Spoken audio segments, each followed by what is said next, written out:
Assalamualaikum warahmatullahi wabarakatuh. Masih bersama saya Bapak Abdul Munir, dosen IAIN Kediri. Baik, perlu diketahui kajian usul fikih pada pagi hari ini akan menerangkan tentang hukum. Jadi kita putar kembali bahwasannya pembahasan pokok di dalam usul fikih itu 4. Yang pertama mengenai hukum, yang kedua sumber hukum, yang ketiga metode istinbat hukmi atau ijtihad, yang keempat mujtahid. Jadi siapa-siapa yang bisa menjadi mujtahid. Sebelum kita melangkah lebih jauh, saya akan menjelaskan tentang hukum, yang mana sebagian dari kita ketika ditanya hukum ada berapa, pasti sudah menjawab wajib, sunnah, mubah, makruh, haram. Tapi itu dari mana? Nah, ini saya akan menjabarkan secara detail supaya Anda tahu pembagian 5 hukum tadi itu dari mana. Kita mulai. Bismillahirrahmanirrahim. Kalau di dalam definisi usul fikih, al-hukmu huwa khitabullah al-muta'allaqu bi af'alil mukallafina iqtidaan aw tahyiran aw wad'an. Khitabullah, hukum adalah titah Allah yang berhubungan dengan perbuatan mukallaf. Dan sampai sini dulu. Khitabullah al-muta'allaq bi af'alil mukallafin, titah Allah yang berhubungan dengan perbuatan mukallaf. Jadi yang tidak berhubungan dengan perbuatan mukallaf tidak disebut dengan hukum. Contoh, kalau kita tanya, apa hukumnya anjing? Tidak ada hukumnya. Tidak boleh kamu mengatakan najis loh. Apa hukumnya memakan daging anjing? Nah, itu baru ada hukumnya. Najis, gitu ya. Apa hukumnya babi? Tidak ada hukumnya. Apa hukumnya memakan daging babi? Apa hukumnya jual beli daging babi? Apa hukumnya membunuh babi dan sebagainya, itu baru ada hukumnya. Jadi perbuatan, bukan bendanya. Apa hukumnya kursi? Tidak ada hukumnya. Apa hukumnya membuat kursi? Yang mubah, boleh dan sebagainya. Seperti itu ya.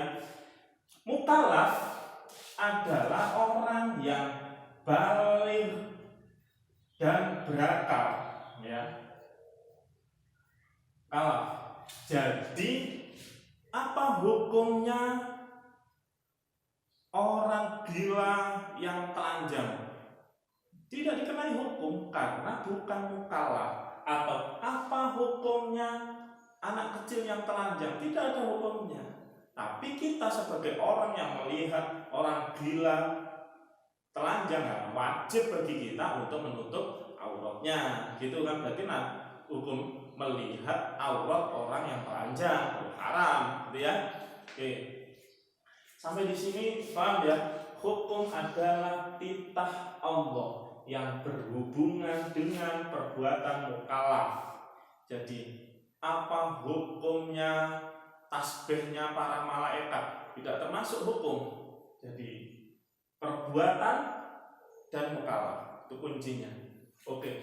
Titah Allah itu ada kalanya berupa iqtidaan, tuntutan.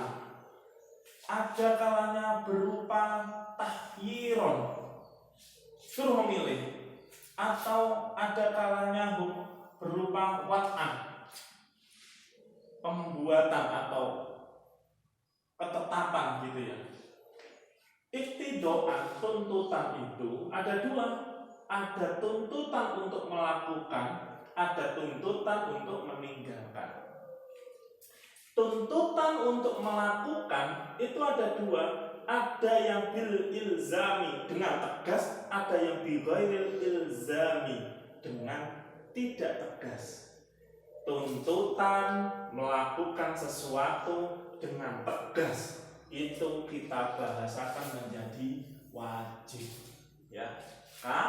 Definisi wajib adalah sesuatu yang kalau dilakukan mendapatkan pahala, kalau ditinggalkan mendapatkan dosa.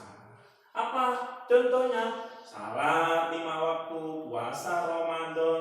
Kalau dalam kehidupan sehari berarti apa? Berbakti kepada orang tua, adil, jujur, menghargai orang lain dan sebagainya. Tuntutan melakukan sesuatu yang tidak tegas itu kita namakan dengan sunnah. Maka definisi sunnah adalah sesuatu yang apabila kita lakukan kita mendapatkan pahala, kalau kita tinggalkan tidak apa-apa. Contohnya apa? Sholat tahajud. Sholat tahajud kalau kita lakukan dapat pahala, kalau kita tidak melakukan tidak apa-apa. Puasa Senin Kamis, kalau dalam kehidupan sehari memberi hutang itu hukumnya sunnah, tapi membayar hutang wajib nanti di sini, ya. Mentraktir teman, pakai wangi-wangian, olahraga, jaga kesehatan itu masuk di sunnah juga, ya. Selanjutnya tuntutan untuk meninggalkan sesuatu, begitu juga tuntutan untuk meninggalkan sesuatu ada yang dengan tegas, ada yang tidak tegas. Yang tegas kita namakan haram. Maka definisi haram adalah sesuatu yang kalau kita lakukan dapat dosa, kalau kita tinggalkan dapat pahala. Maka di sini contohnya mencuri, zina, berbohong, korupsi, tawuran, membunuh dan sebagainya. Itu kalau kita lakukan dapat dosa, kalau kita tinggalkan maka kita niat saja, saya niat tidak korupsi, saya niat tidak berzina karena takut sama Allah. Niat saja, Anda sudah mendapatkan pahala meninggalkan perbuatan yang dilarang. Ya. Kalau tuntutan meninggalkan sesuatunya tidak tegas, itu kita namakan makruh. Jadi definisi makruh adalah sesuatu yang kalau kita lakukan tidak apa-apa, tapi kalau kita tinggalkan kita dapat pahala. Contoh, banyak tidur, banyak makan, atau contoh yang biasanya makan pete, makan jengkol sebelum ke masjid. Kalau kita kiaskan ya berarti sebelum Jumatan mandi dulu, jangan sampai bau badan mengganggu orang sekitarnya, makruh, ya. Yang kelima itu 1, 2, 3, 4, 5 kita namakan mubah. Itu dari mana? Tuntut titah Allah yang berhubungan dengan perbuatan mukallaf yang sifatnya adalah pilihan untuk melakukan sesuatu atau meninggalkan. Maka boleh dilakukan, boleh ditinggalkan. Dilakukan tidak apa-apa, ditinggalkan tidak apa-apa. Contoh, makan, minum, tidur, mandi, naik sepeda, makan bakso, minum es degan dan sebagainya. Hal-hal yang sifatnya tabi'iyah. Hal alami manusia itu pasti butuh makan, tidur. Itu mubah. Tapi kalau teknis makannya, pakai tangan kanan, jaga kebersihannya, nah itu sunnah. Yang tuntutan teknis tidurnya harus miring ke kanan, nah itu sunnahnya, ya. Nah, minumnya jangan satu minuman langsung habis, sunnahnya tidak bernafas di dalam gelas, ya, satu gelekan. Nah itu teknis baru nanti sunnah. Tapi makan, minum, tidurnya itu mubah, ya, boleh jalan kaki, naik sepeda, naik motor, naik mobil itu boleh semua. Tapi kalau naik mobil atau motor dengan kecepatan yang membahayakan orang, nah itu nanti jadi haram, ya. Oke. Di sini, ini saya batasi ya, sini wajib, sunnah, haram, makruh, mubah. Nah, sini ini oleh ulama-ulama usul fikih dikatakan sebagai hukum taklifi. Ya, hukum taklifi. Ya. Baru kemudian pembagian selanjutnya titah Allah yang berhubungan dengan perbuatan mukallaf itu ada yang sifatnya wat'an, itu dari sononya sudah seperti itu, pembuatan atau ketetapan. Contohnya wat'an itu bisa berupa sebab, syarat atau penghalang. Maka contoh yang sebab, masuknya waktu sholat menjadi sebab wajibnya sholat. Jadi kalau sekarang apa wajib sholat duhur sebelum jam 12? Tidak, nanti kalau jam 12 masuk waktu duhur, wajib seorang mukallaf untuk melakukan sholat duhur, gitu ya. Atau balaghnya anak kecil menginjak dewasa menjadi wajibnya dia melakukan sholat juga, gitu ya.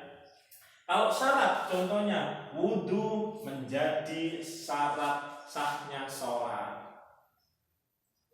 Ya, bersuci pakaian, tempat, dan tubuh menjadi syaratnya sholat, dan seterusnya.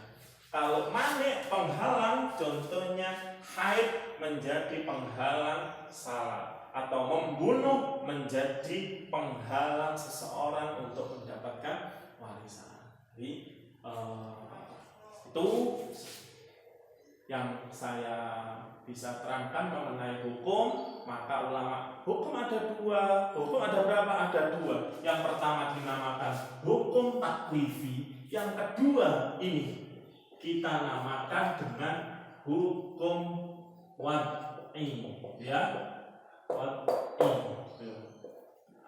Hukum taklifi ada berapa? Pasti kita jawabnya wajib, sunnah, mubah, makruh, haram. Nah, ini gambarannya seperti ini. Kalau hukum wad'i, nah, yang dari sananya ini sebab, syarat, gitu ya. Insyaallah bisa dipahami. Nanti kita akan menginjak di sumber hukum, metode ijtihad atau mujtahid sekalian. Kurang lebihnya minta maaf. Assalamualaikum warahmatullahi wabarakatuh.